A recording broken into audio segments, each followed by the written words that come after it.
ကျန်းစာကပြောတယ်။ဒါတကယ်လို့ရှိလို့ခင်ဗျားတို့ကျွန်တော်တို့ဒီနေ့ဒီချိန်ထိအသက်ရှင်ကြရတာအဲ့ဒါကိုနားလည်ပါလူတိုင်းနဲ့ဆိုင်တဲ့ဘုရားသခင်ဒီတဆူတည်းရှိတယ်အဲ့ဒါတဘောမပေါ်တွေ့ရကတော့ခရိယံဘာကွာခရိယံဘုရားခရိယံကျမ်းစာလူမျိုးရေးပြောလိုက်သေးတယ်ချင်းဘုရားကရင်ဘုရားကချင်ဘုရားတောင်ပေါ်သားတွေရဲ့ဘုရားငါကမြေပြတ်သားဗမာတဲ့ငါနဲ့မဆိုင်ဘူးခင်ဗျားတို့နဲ့မဆိုင်ရင်နှာခေါင်းပိတ်ထားလိုက်လေဘုရားသခင်ပေးတဲ့အသက်ဝိညာဉ်ကိုလေးရှူနေပြီးတော့ခင်ဗျားတို့မဆိုင်ဘူးဆိုရင်တော့ခင်ဗျားတို့နှာခေါင်းပိတ်ထားလိုက်ဘေဘာသာတရားကသာခင်ဗျားတို့အသက်မုတ်သွင်းတယ်လို့မပါဘူးတမန်တရားကပဲပြောထားတယ်ဒါကြောင့်တမန်တရားကပဲတမန်တရားကိုတည်တော်သူဒီတမန်တရားကနေတို့ချင်းပြင်ရတယ်ဘယ်ကလို့လဲငရဲကလို့တယ်လောကဒုက္ခဆင်းရဲခြင်းတွေကလွတ်တယ်တမန်တရားကတို့ချင်းအခွင့်ပေးတယ်ဘာသာတရားကချုပ်ထားတယ်ဘာသာတရားကခြိထားတယ်ကောင်းတာလို့ရင်ကောင်းတာရမယ်ကောင်းတာမလုပ်တဲ့သူကအကုသူအပေကိုတို့ဘာသာတရားနဲ့တမန်တရားနှမျိုးရှိတယ်မိတ်ဆွေများစဉ်းစားကြပါအဲ့ဒါကြောင့်ဘာသာတရားနဲ့ဘာဖြစ်လို့ချုပ်ချင်းခံရတယ်လဲဆိုရင်ကျွန်တော်ရှင်းပြမယ်ကျွန်တော်ရုပ်ပုံတစ်ခုပြမှာမပြခင်ကျွန်တော်ကြက်ငါချက်လေး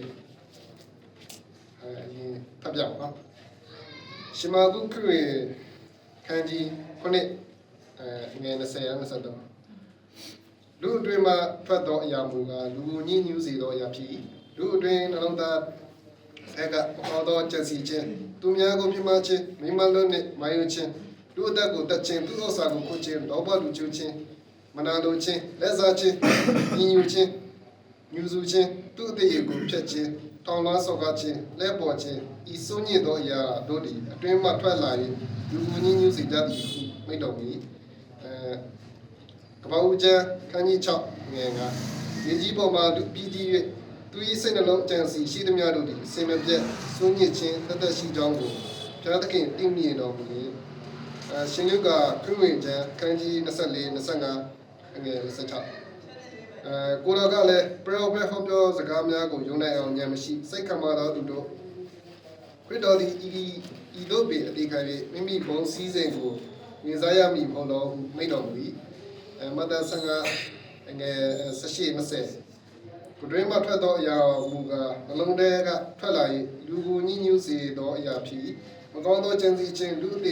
က်ကိုတတ်ခြင်းသူများကိုပြစ်မှားခြင်းမိမလွတ်နှင့်မယုံခြင်းသူ့ဥစ္စာကိုခိုးခြင်းမမှန်သောတတ်တွေကိုခံခြင်းသူ့အသေးကိုဖျက်ခြင်းအရာတို့သည်နှလုံးထဲကထွက်လာ၍လူကိုညှဉ်းညူးစေသောအရာဖြစ်ကြ၏လက်မစီးပဲစာကိုစားခြင်းမူကားလူကိုညှဉ်းညူးစေသည်မဟုတ်သောမိန့်တော်မူ၏တုတ်တကြံခန်းကြီး14ငယ်7လူထင်း၏အတိုင်းမှန်သောလက္ခဏာရှိတော်လေဆုံးတဲ့တေးခြင်းတို့ပို့တော်လက်တစ်မျိုးရှိသည်လူနှလုံးသားထဲမှာကောင်းသောအရာတွေထွက်ပါတယ်သူတွေကယုံတယ်လို့ပြောသောအရာတွေဖျားရှိနေချင်းချင်းတတ်တာဖြစ်တယ်ခုနကကျွန်တော်ရုပ်ပုံမိတ်ဆွေတို့နားလဲနိုင်တဲ့ရုပ်ပုံတစ်ခုပြပါမယ်ဒီလိုပြောပြပါ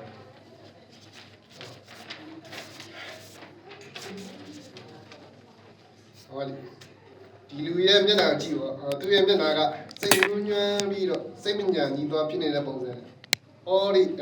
ညောင်ရဲ့ပုံကြီးကအတဲနှလုံးကြီးကအဲ့ဒီလူရဲ့မျက်နှာပုံစံဖော်ပြပေးနေတယ်။ခင်ဗျားတို့နှလုံးသားမှာအဲ့ဒီညောင်ရဲ့ပုံစံမျိုးရှိတယ်။အဲ့ဒီနှလုံးသားထဲမှာဒေါင်းစိတ်ဝက်ကြလိတ်ဝေအဲ့ဒီတော်ဝါတွေရှိတာမဟုတ်ဘူး။အဲ့တော်ဝါတွေပုံစံစိတ်သဘောရှိတယ်ဆိုတာကျွန်တော်ပေါ်ပြချင်တယ်အဲ့ဒီလူရဲ့မျက်နှာအင်မတာဖြစ်နေတဲ့သူရဲ့မျက်နှာရဲ့အတွင်းထဲကစိတ်သဘောထားတွေအဲ့ဒီဒေါင်းတွေစိတ်တွေလက်ကြဝေညီဝေအဲ့လိုစိတ်ထားရှိတာကိုကျွန်တော်ပေါ်ပြပေးမယ်ဘာကြောင့်ရှိတယ်လဲဆိုရင်ဆက်စိလူမနိုင်မဆိုးပေါ်ပြဗုဒ္ဓဘာသာတို့ပြောရရင်ဆိုရင်တော့မကောင်းဆိုးဝါးကြီးပေါ့မကောင်းဆိုးဝါးကြီးကအ ထဲကမျက်စိကိုရှိတယ်လူမှာဝင်းကြီးမျက်စိရှိတယ်မျက်စိကိုမကောင်းဆိုးဝဲရဒါနဲ့ထိုးဖောက်တာပေါ့မျက်စိကန်းနေတဲ့အတွက်ကြောင့်အော်ဒဘစိတ်အော်ဒဘဆိုတဲ့ကျဲပေါ့စိတ်မကြည်လေစိတ်မကြည်တော့မျက်နှာမှာမျက်နှာပေါ်မှာပေါ်တယ်စိတ်နှလုံးသားထဲမှာရှိတဲ့အရာမျက်နှာမှာပေါ်တယ်နော်သူအကဲခတ်တာလေလူတွေရဲ့မျက်နှာကြည့်ပြီးတော့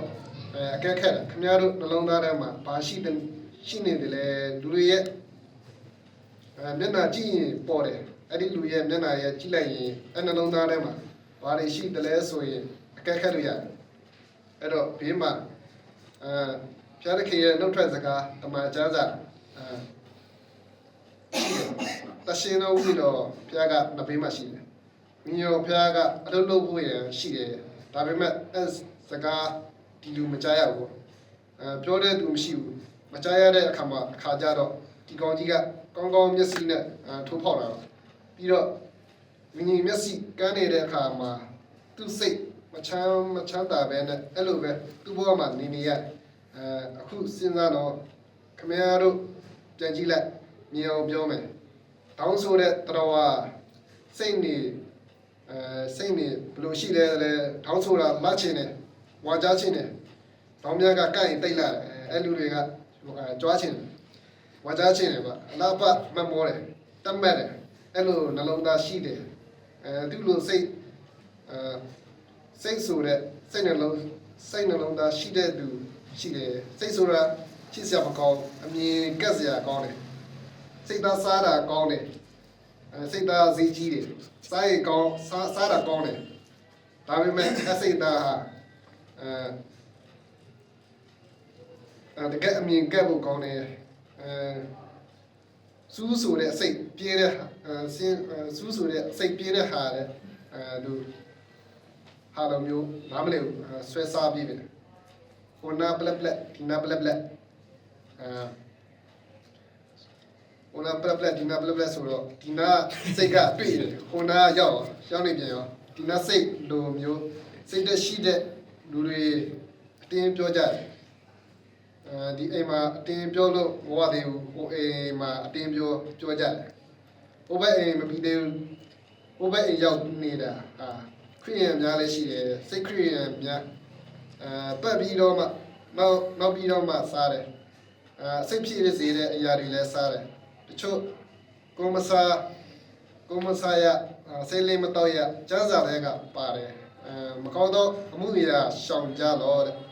ကိုစားတော့ဘာဖြစ်လဲကွာကိုစားတာအပြည့်မှမဟုတ်ပဲကျန်းစာထမ်းမှမပါပဲနဲ့ငါတို့ကရင်ကိုကြိုက်တယ်ကိုမကြိုက်တဲ့သူအများကြီးပဲလူမျိုးရှောက်ဆွဲထည့်လိုက်ရင်ကိုပါစားပါတမများရှောက်ဆွဲမထက်နဲ့စိတ်လိုမျိုးပါဇက်မထိမှန်းနဲ့စိတ်ဖြစ်စေတဲ့အရာတွေစားတယ်ဒီနေ့စိတ်လိုမျိုးစိတ်ရှိတယ်ဘာကြောင့်ဒီထက်မှမကောင်းဆိုးဝါးရမျက်စိကိုဖောက်တာဝဲလို့စိတ်တရှိတယ်တည်းတယ်ဗျ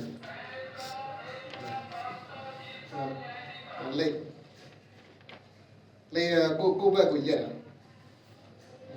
ကြားဆိုတော့မင်းပါကြည့်ရဆိုတာအထိကလေးဆိုတော့တော့ဖြစ်ကြားရလို့စိတ်တဲ့မျိုးရှိတော့မြင်မခွာတော့ပါဇက်ဟိုလေမခွာရှိတော့အဲ့လိုစိတ်ကွာရှိတယ်ဒီဘွဲတဲ့ထူလီကောင်းတယ်အဲ့လိုစိတ်တဲ့ရှိတယ်ပေါ့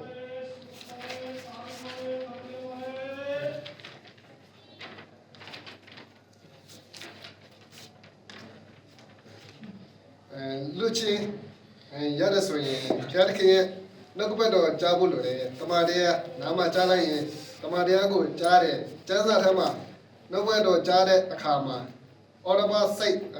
သုံးဖို့တပုံကကြည်သွားတယ်ဘာကြောင့်ကြည်လဲတရှင်မဝိညာဉ်တော်မြည်ကြလာတဲ့အခါမှာနှုတ်ကပတ်တော်တရှင်တဲ့ဝိညာဉ်ဖျားကလှုပ်ရှားလာတယ်ညီလို့လိုက်တယ်စီလို့လိုက်တယ်အဲ့ဒီကောင်ကြီးကထောက်ထားလို့မရတော့အပြေထွက်ဖို့ပဲစိုက်ပြင်းနေဒီကောင်တွေကအပြေထွက်တော့တယ်အော်ဒဘခြေကလည်းတမုတ်တပုံကြည်လင်းနေတယ်တ တန်တရားမျက်လုံးဖြစ်သွားတယ်ဒီလိုမျက်လုံးမျိုးမဟုတ်တော့ဘူးဒီကောင်တွေရှေ့မှာထက်တာဟိုကောင်တွေကဟိုဘက်လက်သွားတယ်အဲ့ဒီအချိန်မှာခင်ဗျားတို့တရားစကားကိုကြားပြီးမိမိအသက်တာကိုစင်ကြင်ဖို့အတွက်နှုတ်ကပတ်တော်ကိုခင်ဗျားတို့ပြောပြီးကြားပြီးဆိုရင်ဒီလူကနည်းနည်းလေးတော့ကောင်းလာတယ်ဒီကောင်မထောက်ထားတဲ့ထွက်တာအတွက်ကြောင့်အကောင်တွေကအပြင်တော့မထွက်သေးဘူးလက်ထားပြီးအချိန်နေနေပြီးကျန်းစာဖတ်ခြင်းဖတ်လိုက်မယ်ဖျားကြောင်သွားချင်းသွားလိုက်မယ်အရင်တော့ကဆေးလေးတောက်တဲ့သူကဆေးလေးတက်ချင်ပြက်လိုက်မယ်အရက်ပြက်ချင်ပြက်လိုက်မယ်အဲ့ဒါကိုပြောင်းလဲပြီးလို့သွားမထင်နဲ့ပူဆိုးသွားမယ်ရှေ့ဖြစ်ဟန်နဲ့နောက်ဖြစ်ဟန်ပူဆိုးတယ်ဒီကောင်တွေကဖော်တွေနဲ့ခေါ်လာလို့နောက်ခုနကောင်ခေါ်လာလို့14ကောင်ဖြစ်သွားမယ်ခုနကောင်ပဲရှိသေးတယ်အဲ့ဒီအချိန်မှာဆက်ပြီးတော့အင်္ဂလိပ်တရားဆက်ပြောဖို့လိုပါတယ်ဒီနေရာမှာမရထားနဲ့ကြောင်းလဲသေးဘူးတရားစကားကိုကြားဖို့အတွက်ဘုဆိုင်trouble ဆိုင်ပြင်းနေတာပဲရှိသေးတယ်အပြင် trouble ဆိုင်ပြင်းနေတာပဲရှိတယ်အဲ့ဒီအတ္တကြားမှာ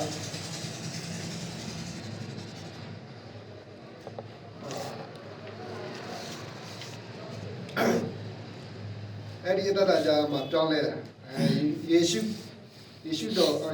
ကတော့ဖျားမိမိအပြစ်ရှိတဲ့မြောက်ရတဲ့ရှင်ဖြစ်တယ်လို့ယုံကြည်လက်ခံနှလုံးသားထဲမှာခေါ်ဖိတ်လက်ခံတော့မှဒီကောင်တွေကအကုန်လုံးအပြင်ရောက်နောက်ကဘက်တော့လည်းဖက်လာတယ်အော်ရဘကျဲလဲကြည်သွားတယ်ယေရှုလက်ခံတဲ့အခါမှာပြီးတော့ပါဇက်